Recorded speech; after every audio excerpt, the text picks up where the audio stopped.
दोस्तों मैं राज पांडे, आप देख रहे हैं आरसीएन टुडे। आइए जान लेते हैं अभी की बड़ी खबर मुख्य समाचार के बारे में। आज की वीडियो में आपको विभिन्न प्रकार की खबरें देखने को मिलेंगी। यह कोई एजुकेशनल चैनल नहीं है या एक न्यूज़ चैनल है। इस चैनल के माध्यम से आपको विभिन्न प्रकार की खबरें दी जाती है। अगर आप इस भ्रम में रहते हैं कि भर्तियों से संबंधित जानकारी इस चैनल के माध्यम से दी जाती है तो यह स्टडी चैनल है, तो भैया यह स्टडी चैनल नहीं है, यह एक न्यूज़ चैनल है। इस चैनल के माध्यम से हमेशा आपको ऑथेंटिक जानकारी देने का प्रयास किया जाता है। कोई भी खबर हो सबसे पहले पहुंचाने का प्रयास किया जाता है और समझाने का प्रयास किया जाता है। समाचार पत्रों का निचोड़ बताया जाता है। वीडियो पसंद आए तभी चैनल को सब्सक्राइब करें, अन्यथा चैनल को सब्सक्राइब ना करें। जब भी चैनल को सब्सक्राइब करें तो बेल आइकन दबाएं, ऑल पर सेलेक्ट करें, जिससे हमारे वीडियो का नोटिफिकेशन आप तक सबसे पहले पहुंच जाए, वीडियो को आप सबसे पहले देख पाए। वीडियो को लाइक शेयर करना मत भूलें। पहली खबर के नए सिलेबस के अनुसार वर्ष 2023 से जेईई एडवांस की परीक्षा आयोजित की जाएगी। जेईई एडवांस की आधिकारिक वेबसाइट पर छात्रों के लिए नया सिलेबस 2 साल पहले जारी कर दिया गया है। जेईई एडवांस के माध्यम से इंडियन इंस्टीट्यूट ऑफ टेक्नोलॉजी में अंडर ग्रेजुएट कोर्स में एडमिशन दिया जाता है। संशोधित सिलेबस के अनुसार फिजिक्स में समान फिजिक्स, यांत्रिकी, थर्मल भौतिकी, विद्युत चुंबकीय तरंगों, प्रकाशिकी व्यापक श्रेणियों के तहत विषय शामिल किया गया है। एक और महत्वपूर्ण खबर है, आईआईएम का कॉमन एडमिशन टेस्ट 28 को आयोजित किया जाएगा। अगली अपडेट है शिक्षक भर्ती को लेकर। शिक्षक भर्ती का विज्ञापन 2021 में आएगा या नहीं। मैं बात कर रहा हूँ टीजीटी पीजीटी भर्ती को लेकर। आपको मालूम होगा कि टीजीटी पीजीटी 2021 का विज्ञापन जारी हुआ, भर्ती प्रक्रिया को पूरा कर दिया गया है। यहाँ पर एक महत्वपूर्ण खबर दी गई है, शिक्षक भर्ती में अध्याचन के लिए जल्द पोर्टल खोलने का आश्वासन। आपको मालूम होगा कि 27,000 से अधिक पद खाली हैं। भर्ती इस वर्ष आएगी या नहीं आएगी इसकी कोई गारंटी नहीं है, क्योंकि सचिव के द्वारा कोई गारंटी नहीं दिया गया है, आश्वासन दिया गया है।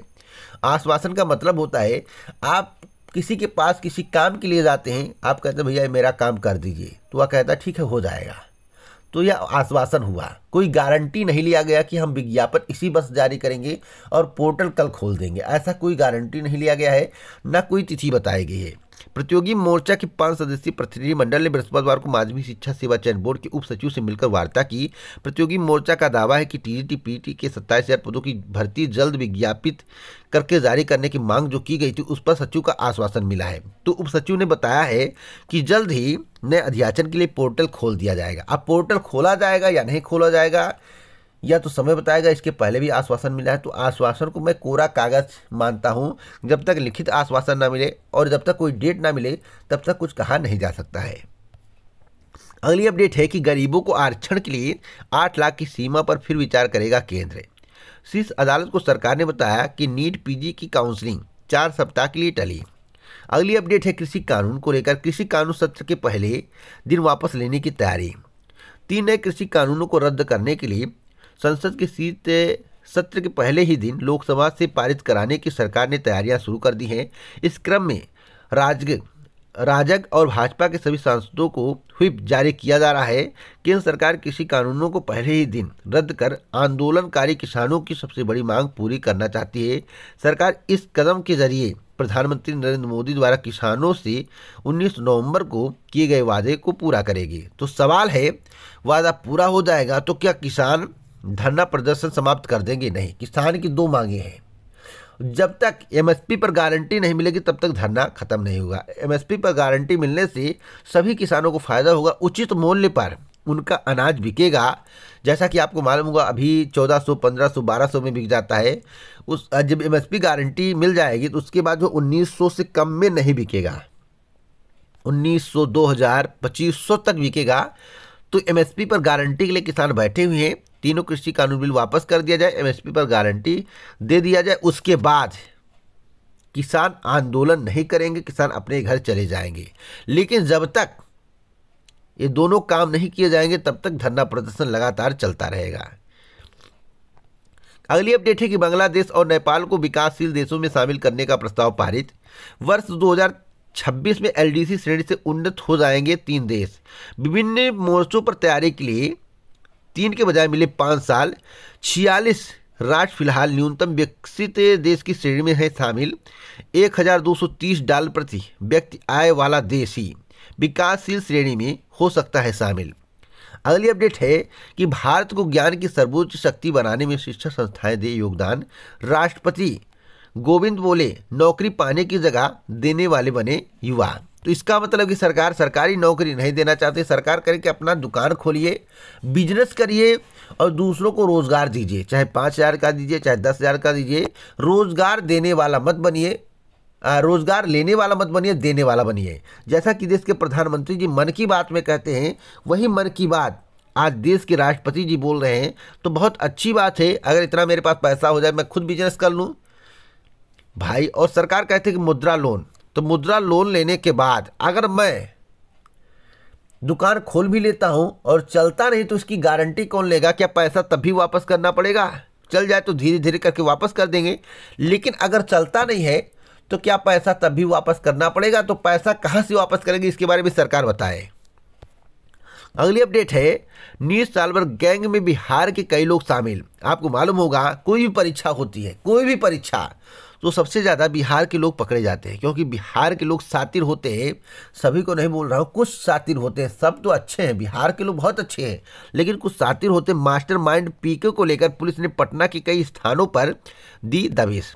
तो फिलहाल नीट में बिहार के लोग ज़्यादा सक्रिय रहते हैं, बैंक की परीक्षाओं में बिहार के लोग सक्रिय रहते हैं, यूपीएसआई की परीक्षा चल रही है उसमें बिहार के लोग सक्रिय होंगे, इसमें दो राय नहीं है। तो कई परीक्षाओं में बिहार का नाम जरूर आता है।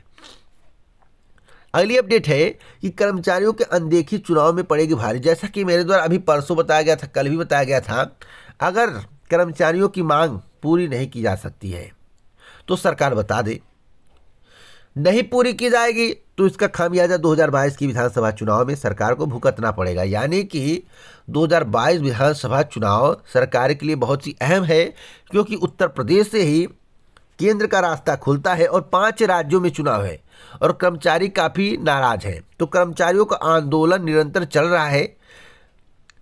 कर्मचारियों ने कहा है हमारी मांगे मान ली जाए, सरकार आपकी बनेगी। नहीं मांगे मानी जाएंगी तो 22 लाख कर्मचारी कम से कम 15 लाख बीजेपी को वोट नहीं करेंगे। इतना आज ही नोट कर लो, क्योंकि कर्मचारी पहले भी कहते हैं कि बीजेपी जो है नौकरी विरोधी सरकार है, और आज उसका खामियाजा साफ साफ समाचार पत्रों में देखने को मिल रहा है और चेतावनी कर्मचारियों के द्वारा दी जा रही है।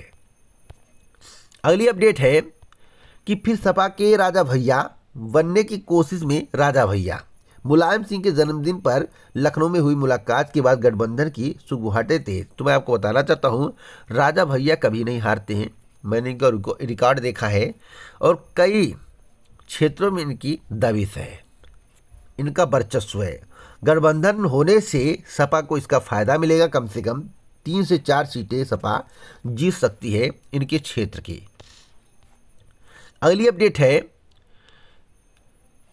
जब तक भाजपा की विदाई नहीं तब तक कोई ढिलाई नहीं, ऐसा राजभर का कहना है। राजभर का भाषण बहुत ही दमदार होता है। आपको मालूम होगा जिस तरह से मोदी जी भाषण देते हैं उसी तरह से राजभर देते हैं। यहाँ पर देखिए साफ साफ लिखा हुआ है, जब तक भाजपा की विदाई नहीं तब तक कोई ढिलाई नहीं।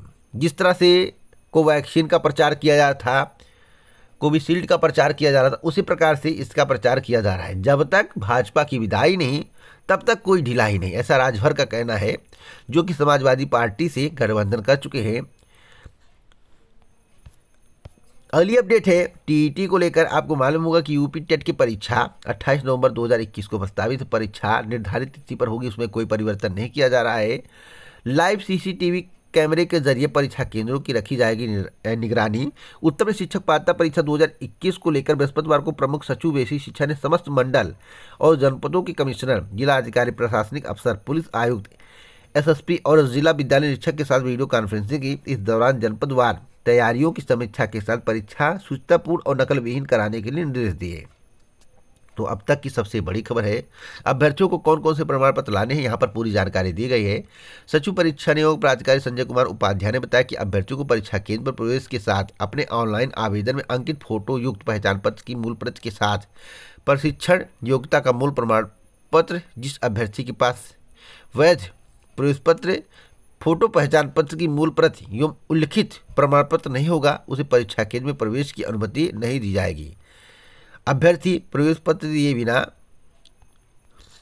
महत्वपूर्ण दिशा निर्देश का पालन किए बिना परीक्षा कक्ष में प्रवेश नहीं कर सकते। तो आप लोगों को इतना प्रमाण पत्र लाना होगा। यहाँ पर देखिए बताया गया, फिर एक बार मैं आपको बता दे रहा हूँ कि संजय कुमार उपाध्याय ने बताया कि अभ्यर्थियों को परीक्षा केंद्र पर प्रवेश के लिए साथ अपने ऑनलाइन आवेदन में अंकित फोटो युक्त पहचान पत्र की मूल प्रति के साथ प्रशिक्षण योग्यता का मूल प्रमाण पत्र, जिस अभ्यर्थी के पास वैध प्रवेश पत्र, फोटो पहचान पत्र की मूल प्रति एवं उल्लिखित प्रमाण पत्र नहीं होगा, उसे परीक्षा केंद्र में प्रवेश की अनुमति नहीं होगी। तो आप लोग जो है एडमिट कार्ड में जो निर्देश दिए उसका पालन जरूर करिएगा। अगली अपडेट है चयनित अभ्यर्थियों को लेकर चयनित अभ्यर्थियों की नियुक्ति अटकी। यूपीपीएससी की खबर है, प्रवक्ता के 124 एलटी ग्रेड शिक्षकों के 75 पदों पर होनी थी नियुक्ति। तो फिलहाल अभी नियुक्ति फंस चुकी है, आगे क्या होगा इस चैनल के माध्यम से आपको जानकारी दी जाएगी। उत्तर प्रदेश लोक सेवा आयोग से राजकीय इंटर कॉलेजों में प्रवक्ता और एलटी ग्रेड शिक्षक के पदों पर चयनित अभ्यर्थियों की नियुक्ति अटकी हुई है। इन सभी अभ्यर्थियों की फाइलें तैयार हो चुकी हैं, लेकिन माध्यमिक शिक्षा निदेशालय का पोर्टल न खुलने के कारण विद्यालय आवंटन की प्रक्रिया पूरी न हो सकी है। विद्यालय आवंटन के बाद ही चयनितों को नियुक्ति पत्र मिल सकेगा। तो अभी पोर्टल नहीं खुला, पोर्टल जो है दिसंबर में खोल दिया जाएगा, दिसंबर के प्रथम पखवाड़े में, यानी कि 15 दिसंबर के पहले पोर्टल खोल दिया जाएगा।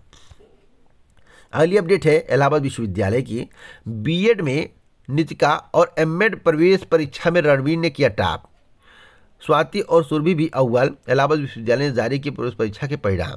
एक और महत्वपूर्ण खबर है बीएलएलबी को लेकर, बीएलएलबी में प्रवेश के लिए 1 दिसंबर 2021 से काउंसलिंग शुरू की जाएगी। अगली अपडेट है कि अंतिम चरण में 33,000 अभ्यर्थी होंगे शामिल, असिस्टेंट प्रोफेसर भर्ती परीक्षा 28 नवंबर को प्रयागराज के 33 केंद्रों पर प्रस्तावित लिखित परीक्षा। आयु सीमा पर आयोग ने स्पष्ट की स्थिति। उत्तर प्रदेश लोक सेवा आयोग ने पीएससी 2021 के तहत प्रधानाचार्य जीआईसी पद के लिए निर्धारित आयु सीमा को लेकर स्थिति स्पष्ट की है। आयोग ने सचिव दक्षिश की ओर से जारी शुद्धि पद के अनुसार प्रधानाचार्य राजकीय इंटर कॉलेज बालक या बालिका पद के लिए अभ्यर्थी को 1 जुलाई 2021 को न्यूनतम 30 वर्ष की आयु अवश्य पूरी कर लेनी चाहिए। उन्हें 40 वर्ष से अधिक आयु का नहीं होना चाहिए। आयोग ने 5 फरवरी 2021 को जारी विज्ञापन में आयु से संबंधित प्रावधान शामिल नहीं किया था, जिसकी वजह से आयोग को शुद्धि पत्र जारी करना पड़ा है। तो परिणाम भी बहुत जल्द आपको देखने को मिलेगा। अगली अपडेट है टीईटी परीक्षा को लेकर, परीक्षा केंद्र में अभ्यर्थियों को इलेक्ट्रॉनिक उपकरण ले जाने पर रोक। तो फिलहाल आप इलेक्ट्रॉनिक उपकरण नहीं ले जा सकते हैं, जैसे मोबाइल, वॉच इत्यादि। अगर आपको इसी प्रकार की ऑथेंटिक जानकारी चाहिए तो आप हमसे जुड़िए। जुड़ने के लिए चैनल को सब्सक्राइब करें, बेल आइकन दबाएं, ऑल पर सेलेक्ट करें, वीडियो को लाइक शेयर करना मत भूलें। जय जय भारत, नमस्कार।